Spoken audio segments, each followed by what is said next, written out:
Alors justement, David, vous avez trouvé l'astuce pour dépenser moins. Vous avez la solution.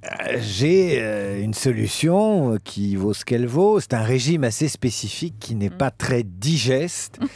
En fait, si vous voulez dépenser moins aujourd'hui, dans la conjoncture actuelle, il faut manger des produits high-tech et des voitures. Au petit déjeuner, vous prenez par exemple une télécommande que vous pouvez agrémenter d'un téléphone mobile. À midi, vous dégustez un écran plat. Vers l'apéritif, vous saupoudrez vos cacahuètes de quelques unités téléphoniques dont le prix est en baisse. Et le soir, une aile de voiture ou un rétroviseur. Pourquoi je vous dis ça? Parce que les prix des produits high-tech et des voitures ont beaucoup baissé. Je vous donne 3 exemples étonnants. Une Clio Renault en 2001, ça coûtait environ 12 000 €. Aujourd'hui, vous trouvez une Clio neuve pour 9 000 €. Pareil, si vous avez envie de manger un écran plat, une télé LCD. En 2004, un écran LCD, ça coûtait environ 1 300 €. Aujourd'hui, ça vaut 600 €. Dernier exemple, un ordinateur en 2001, c'était 1 000 €. Le même aujourd'hui, c'est moitié moins, c'est 500 €. Donc voilà, si nos auditeurs se plaignent que la vie est chère, il faut qu'ils mangent des produits industriels et des gadgets électroniques. Ils sont moins chers. En revanche, si vous avez faim, je vous déconseille absolument de manger de la nourriture. Je veux dire des fruits et légumes, de la viande et même du pain. Parce que là, c'est l'inverse. Les prix augmentent. En 2001, le paleron de bœuf, il valait 6 €. Aujourd'hui, il en coûte 14. En 2001, toujours pour acheter 1 kilo de cuisses de poulet, il fallait travailler 22 minutes au SMIC. Aujourd'hui, il faut travailler 30 minutes au SMIC. En 2001, pour avoir une baguette de pain, c'était 50 centimes environ.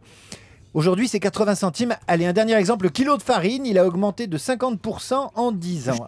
Ce qui est curieux, c'est qu'autrefois, le superflu, le luxe, ça coûtait cher. Et le juste et nécessaire, ça coûtait moins cher. Eh bien, aujourd'hui, c'est l'inverse. Les produits dont on a besoin pour nourrir sa famille, ça augmente. En revanche, les produits qui ne se mangent pas et qui ne servent pas toujours à grand-chose, eux, ils baissent. Alors, pour faire des économies, Elena... Oui.